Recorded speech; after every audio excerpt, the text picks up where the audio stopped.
Hello అందరికీ welcome to Sai boutique. ఈరోజు ఈ వీడియోలో మీకైతే చిన్న పాపది లెహంగా సెట్ అండి. అంటే బ్లౌజ్ కింద నార్మల్గా కుచ్చు పెట్టేవి ఏనుగుదంతాలు చాలా మోడల్స్ అయితే మనం స్టిచ్ చేస్తున్నాము. ఈ డిజైన్ కూడా నేను యూట్యూబ్ స్టార్ట్ చేసిన కొత్తలో స్టార్టింగ్ వీడియో ఈ వీడియోనే అండి. నాకైతే చాలా హ్యాపీ అనిపించింది. అప్పుడు పెట్టాను కానీ నాకు అంత ప్రాపర్గా పెట్టడం చేత కాలేదనమాట. ఏదో ట్రై చేశాను. అయితే చూడండి, ఈ వీడియో అయితే స్కిప్ చేయకుండా చూడండి. ఇది మాస్టర్ లైనింగ్ అయితే కట్ చేశారనమాట. లైనింగ్ కట్ చేసిన దానికి ఎక్కువ కాదండి, ఒక పాదం వార ఖర్చుతో స్టిచ్ చేసి కుడతారు. మామూలుగా పైపింగ్ బ్లౌజ్ ఏంటంటే 1/2 ఇంచ్ ఖర్చుతో స్టిచ్ చేస్తారు కదా. మోడల్స్ ఏంటంటే కొన్ని మోడల్స్ కొన్ని ఒక్కొక్క విధంగా స్టిచ్ చేస్తారనమాట. ఇదేంటంటే మనకి పాదం ఇంచ వార స్టిచ్చింగ్ చేసి రివర్స్ తిప్పితే ఏంటంటే స్టిచెస్ అనేది బయటికి తెలియకుండా ఉంటుంది. మనం బొటిక్లో బ్లౌజ్ ఇలాగే స్టిచ్ చేస్తారండి. ఎందుకంటే ఫినిషింగ్ అనేది నీట్గా ఉంటుంది. ప్లస్ అండ్ మనకేంటంటే చూడడానికి కూడా లుక్ కూడా అపీరియన్స్ బాగుంటుంది అనమాట. మనం వేసుకున్నప్పుడు అపీరియన్స్ కూడా చాలా యూనిక్గా కనపడుతుంది అనమాట ఈ బ్లౌజు. అయితే కిడ్స్వి చాలా మోడల్స్ స్టిచ్ చేసుకోవచ్చు. అయితే ఈ అబ్బాయి మీకు స్టిచ్ చేసేటప్పుడు ఆ కత్తిరి పెట్టి అలా అన్నాడు కదా, కానీ మీరైతే దయచేసి అలా అనొద్దండి. ఎందుకు అంటే వాళ్ళంటే ఎక్స్పీరియన్స్తో చేస్తారు, అంటే అందరూ ఎక్స్పీరియన్స్తోనే చేస్తారు. కాకపోతే ఏంటంటే అలా చేయడం వల్ల ఏంటంటే కత్తెర ఒక్కొక్కసారి లోపల గుచ్చుకుపోయి క్లాత్ కట్ అయ్యే ఛాన్సెస్ ఎక్కువ ఉంటాయి.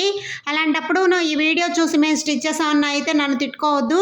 మీరు చూడండి, మీరేంటంటే సన్న స్క్రూ డ్రైవర్ ఉంటుంది కదా, ఆ స్క్రూ డ్రైవర్తో కూడా తిప్పుకోవచ్చు అనమాట. కాకపోతే ఈ కత్తెరకి సన్నగా ఉంటుంది కదా, స్టార్టింగ్ ముళ్ళులాగా అనిపిస్తుంది కదా, అదేంటంటే తిప్పడానికి మనకి ఈజీగా ఉంటుంది. షేప్ అనేది కరెక్ట్గా వస్తుంది. అందుకనేసి వాళ్ళు కత్తెరతో చేస్తారు. కానీ కత్తెరతో చేసేటప్పుడు చాలా జాగ్రత్తగా చేయాలి. వాళ్ళంటే ఎక్స్పీరియన్స్తో చేస్తారు కాబట్టి వాళ్ళకి ఇబ్బంది ఉండదండి. నేను చెప్పాను దాంతో చేస్తే చినిగిపోతుంది కదా అని. కాదు, లేదు మేడం బాగానే వస్తుంది అన్నారు. అయితే చూడండి, వాళ్ళైతే నీట్గా సేమ్ యాజ్ ఇట్ ఈస్ ప్రతిదీ ఆ అబ్బాయి అలాగే చేస్తాడు.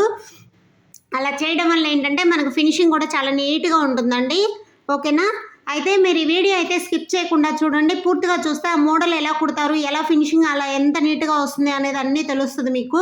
ఇవేంటంటే మన మోడల్స్ స్టిచ్ చేసేటప్పుడు ఏంటంటే ఆ స్టిచెస్ అనేది తెలియకుండా ఫినిషింగ్ బాగుండాలంటే కంపల్సరీ ఐరన్ అనేది అయితే ఖచ్చితంగా చేయాల్సిందే. మేమైతే ప్రతిదీ ప్యాటర్న్ కానీ మోడల్స్ కానీ ఏమన్నా లాంగ్ ఫ్రాక్స్ కానీ కొన్ని మోడల్స్ ప్యాచ్ డిజైన్స్ కానీ అలా చేసేటప్పుడు ఖచ్చితంగా అయితే ఐరన్ అనేది చేస్తామండి. ఐరన్ చేస్తేనే ఫినిషింగ్ నీట్గా ఉంటుంది.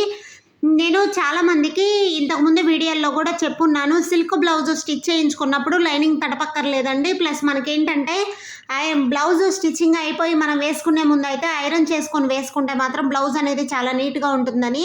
కాబట్టి ఈ టిప్ అయితే పాటించండి. మీరు ట్రై చేసి ఎలా ఉంది ఏంటి అనేది అయితే కామెంట్ చేయండి. చూడండి, మనం ప్యాటర్న్ చేయించేటప్పుడు నేను ఖచ్చితంగా ఐరన్ చేయిస్తానని చెప్పాను కదా, ఐరన్ చేసి స్టిచ్ చేస్తానండి. అలా చేస్తేనే ఫినిషింగ్ నీట్గా ఉంటుంది, బ్లౌజ్ ఫిట్టింగ్ కూడా బాగుంటుంది. కాబట్టి మనం ఐరన్ ఏంటంటే కంపల్సరీ ఐరన్ అనేది చేయాలన్నమాట. అప్పుడు ఏంటంటే పైన స్టిచెస్ వేయాల్సిన అవసరం ఉండదు. కానీ చాలామందికి డౌట్ ఉంటుంది, ఐరన్ ఇప్పుడు చేస్తారు ఫిట్టింగ్ నీట్గా ఉంటుంది, తర్వాత వాష్ చేసిన తర్వాత అవి మరలా ఇదవుతాయి కదా అని. అలా ఏం ఉండదండి. ఎందుకంటే ఐరన్ చేయడం వల్ల ఏంటంటే ఆ ఫిట్టింగ్ అనేది నిలబడిపోతుంది అనమాట. తర్వాత మీరు వాష్ చేసినా కానీ తర్వాత ఐరన్ చేసినా సేమ్ యాజ్ ఇట్ ఈజ్ వచ్చేస్తుంది. కాబట్టి ప్రాబ్లం ఉండదు. ఎందుకంటే లైనింగ్ కూడా షింక్ అయిపోతుంది అనమాట. కాబట్టి ప్రాబ్లం ఉండదు. మనం ఎందుకంటే కంపల్సరీ నేను అందుకే చెప్తున్నానండి, మనం స్టిచ్చింగ్ అయిపోయిన తర్వాత కూడా ఐరన్ చేయించుకొని వేసుకోండి అని. ఐరన్ చేసుకొని వేసుకోవడం వల్ల ఏంటంటే ఫిట్టింగ్లు కానీ ఫినిషింగ్ కానీ తర్వాత వాష్ చేసిన తర్వాత కానీ అన్నీ ప్రాపర్గా సెట్ అయిపోద్ది. కాబట్టి మీరు ట్రై చేయండి. ఇదైతే ఈ టిప్ అయితే ప్రతి ఒక్కరు యూజ్ చేసి ఏంటి మీ అనుభవం ఏంటి అనేది కామెంట్ చేయండి. ఓకేనా?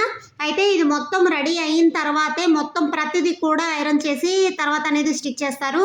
ఇవేంటంటే స్టిచ్ చేసేటప్పుడు కూడా జాగ్రత్తగా గమనించండి. వీళ్ళైతే మార్కింగ్ వేసుకొని ఏం చేయరండి, ఎందుకంటే వాళ్ళు ఎక్స్పీరియన్స్తో చేస్తారు కదా. మనం ఎవరైనా లేడీస్ ఇంట్లో స్టిచ్ చేసే వాళ్ళు ఎలా చేస్తారంటే 2 ఇంచెస్ గ్యాప్ తోటి మన ప్యాటర్న్ మీద 2 ఇంచెస్ గ్యాప్ తోటి మార్కింగ్ చేసుకొని ప్రతిదానికి మార్కింగ్ చేసుకోండి 2 ఇంచ్.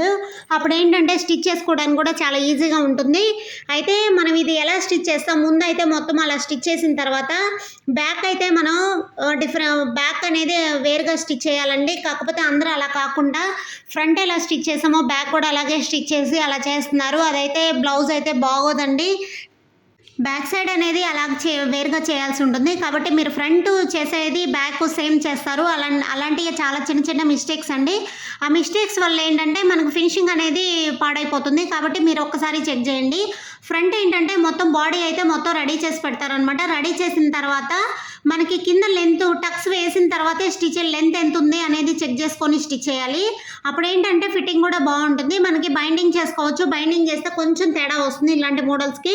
కొన్ని ప్రిల్స్ మోడల్స్కి ఏంటంటే ఓకే ప్రాబ్లం ఉండదు. కానీ ఇలాంటి మోడల్స్కి ఏంటంటే బైండింగ్ చేయడం వల్ల ఆ డాట్ అనేది ఇచ్చాం కదా, ఆ డాట్ దగ్గర అయితే తేడా వస్తుంది అనమాట. అలాంటప్పుడు ప్రాబ్లం అయితే అందుకనేసే మనం ఇది పైకి అనేది స్టిచ్ వేస్తారనమాట.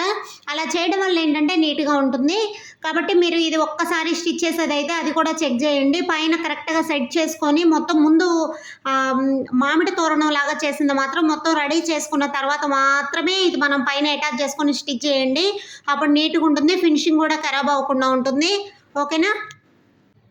ఇలా స్టిచ్ చేసిన తర్వాత మొత్తం ఓవర్లాక్ అయితే చేస్తారు. అక్కడైతే మనకు గుచ్చుకునే ఛాన్సెస్ అయితే ఉండదు. 100% ఫిట్టింగ్ కూడా బాగుంటుంది. ప్లస్ మనకి చిన్నపిల్లలకు కదా ఇరిటేట్ అవ్వకుండా ఉంటారు. మీరు ఇది అయిపోయిన తర్వాత పైన కూడా ఒక స్టిచ్ వేస్తారండి. అప్పుడు ఏంటంటే నీట్గా చూడడానికి బాగుంటుంది. మీరు ఇది ఒక్కసారి చెక్ చేయండి. కానీ మీరు ఫ్రంట్ ఇలా చేసాం కదా, బ్యాక్ కూడా అలాగే కదా అంటే అది ఇక మాత్రం కాదు. కాకపోతే మీరు బ్యాక్ ఎలా చేస్తారంటే బ్యాక్ ఓపెన్ కాబట్టి బ్యాక్ ఉక్స్ పట్టికి ఒకలాగా బ్యాక్ కాజా పట్టికి ఒకలాగా 2 స్టిచ్ చేసుకొని అటాచ్ చేయాలన్నమాట.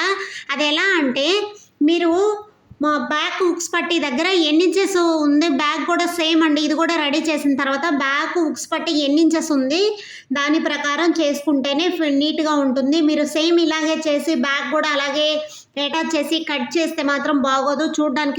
చూడ్డానికైతే మొత్తం పాడైపోతుంది. మీరు ఎంత వర్క్ చేసి ఎంత ఫినిషింగ్ ఇచ్చినా కానీ ఫిట్టింగ్ ఎంత ఉన్నా కానీ బాగోదు అనమాట.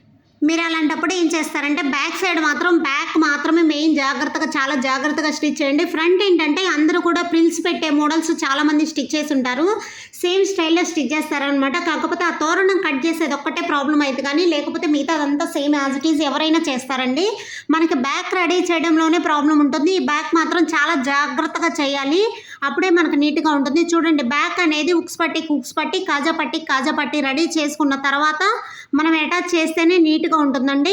ఇవేనండి చిన్న చిన్న టిప్స్. నేను అదే చెప్తుంటాను. చిన్న చిన్న టిప్స్ పాటిస్తే బొటిక్ స్టైల్లో మనం స్టిచ్చింగ్ అనేది చేయొచ్చు. స్టిచ్చింగ్ అనేది అలవాటు ఉండే వాళ్ళకి పెద్ద కష్టమైతే కాదు. కాబట్టి మీరు అది మాత్రం చెక్ చేసుకొని స్టిచ్ చేయండి.